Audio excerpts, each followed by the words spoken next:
Hello बच्चों।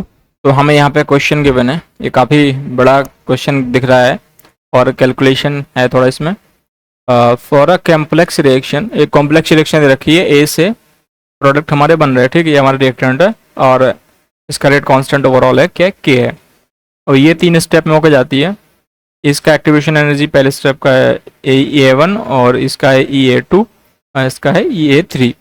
Overall rate constant K is related to individual rate constant by the equation this। इस equation से हमारे individual rate constant overall rate constant से के साथ related है। तो activation energy in the kilojoule for overall reaction is. तो देखो, हमने आरएनएस इक्वेशन होती है हमारी, जब भी रेट कांस्टेंट और एक्टिवेशन एनर्जी के बीच कुछ पूछा जाए तो वहाँ पे हमें किसको याद करना है, आरएनएस को, इक्वेशन को, ठीक है। तो आरएनए के इसको इक्वेशन हमारी होती है के इंटू ए। ये हमारा ए रिएक्टेंट नहीं है ये, ठीक है। ये हमारा क्या है, ये हमारा आरएनएस कांस्टेंट है। ए हमारा यहाँ पे क्या है, आरएनएस कांस्टेंट, जो हम यहाँ पे यूज कर रहे हैं। ये वाला ए, ये हमारा आरएनएस कांस्टेंट है। इससे मत इसको वो कर लेना, ठीक है। ये नहीं है हमारा ये। तो ये आरएनएस कांस्टेंट है। आरएनएस प्री एक्सपोनेंशियल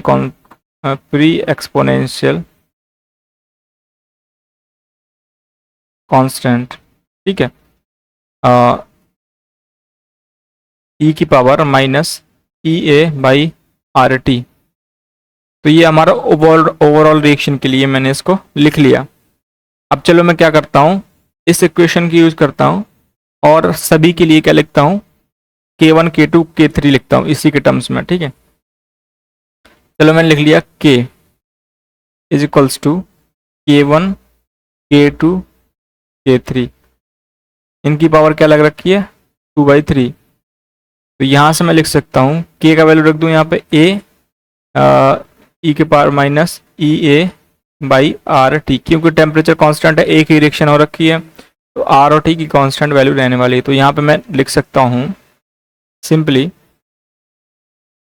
यहाँ से ये मेरा हो जाएगा, अगर मैं इसको अंदर लिखूँ ये हो जाएगा मेरा A1 और ये हो जाएगा E की पावर माइनस EA1/RT इनटू में हो जाएगा A2 और ये हो जाएगा माइनस EA2/RT डिवाइड में क्या आ जाएगा, A3 माइनस EA1/RT, EA3, ठीक है।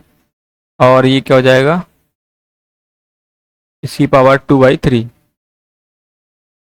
तो यहाँ से मैं क्या निकाल सकता हूँ, A1 A2 A3 निकाल सकता हूँ। A1 A2 A3 की पावर क्या हो जाएगी, 2/3।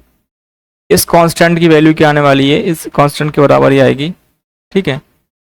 इसको हम क्या लिख सकते हैं, ए लिख सकते हैं। क्या लिख सकते हैं हम इसको, ए लिख सकते हैं। ये हमारा सिंपली ए है। तो ये दोनों क्या हो जाएंगे, बराबर हो जाएंगे, क्योंकि ये दोनों कांस्टेंट हैं। तो जब आरएनएस इक्वेशन में हम ये इसी रिएक्शन का कांस्टेंट, तो ये ओवरऑल कांस्टेंट है, तो ये क्या होगा, ये इसके बराबर ही होगा, इक्वल ही होगा, ठीक है।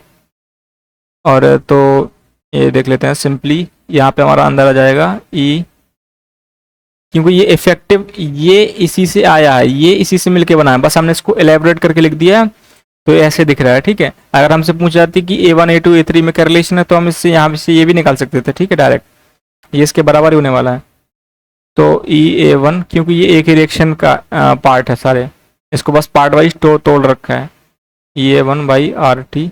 और यहाँ पे हो जाएगा E माइनस EA2/RT डिवाइड में क्या आ जाएगा, E माइनस EA3/RT की पावर 2/3।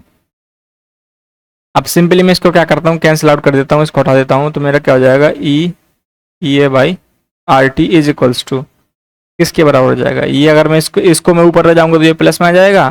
तो अब मैं टोटल लिख देता हूँ यहाँ पे, E के power minus of EA1/RT minus EA2/RT, यहाँ पे क्या हो जाएगा, EA3/RT, ठीक है।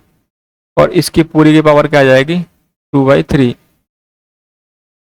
अब मैं क्या, देखो ये क्या होगा यहाँ पे, इसको मैं ये पावर में तो ये किस में मल्टीप्लाई हो जाएगा, सब में, ठीक है। तो ये हो जाएगा E minus E A by R T is equals to E की पावर ये होगा 2/3 की ये आ जाएगा पूरे में ई ए 1/RT माइनस ई ए 2/RT प्लस ई ए 3/RT, ठीक है।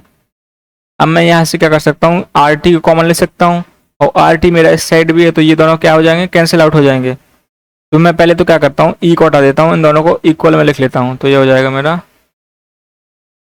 E1 E1 बराबर हो जाएगा 2/3। मैं आर टी को दोनों साइड से क्या कर दिया, कैंसिल आउट कर दिया। ये मेरा बाहर निकलेगा, ये बाहर निकलेगा, तो E/RT लिखूंगा, आर टी लिखूंगा, तो ये सारे इस स्टेप में ही कैंसिल आउट हो जाएंगे। मैं इसका नेक्स्ट स्टेप लिख दे रहा हूँ, ठीक है।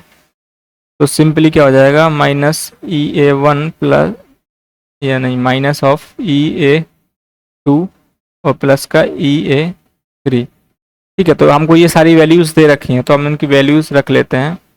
तो यहाँ से हमको ओवरऑल एक्टिवेशन एनर्जी मिल जाएगी। ये 2/3, E1 की वैल्यू है 180 माइनस 180, यहाँ पे E2 है 80 प्लस E3 कितना है 50 किलो जूल। तो यहाँ से मेरा आने वाला है कितना, यहाँ से मेरा आ जाएगा, ये जब हम इसको कैलकुलेट करते हैं तो मेरा आता है माइनस ऑफ 140 किलो जूल पर मोल, ठीक है, माइनस ऑफ ई ए।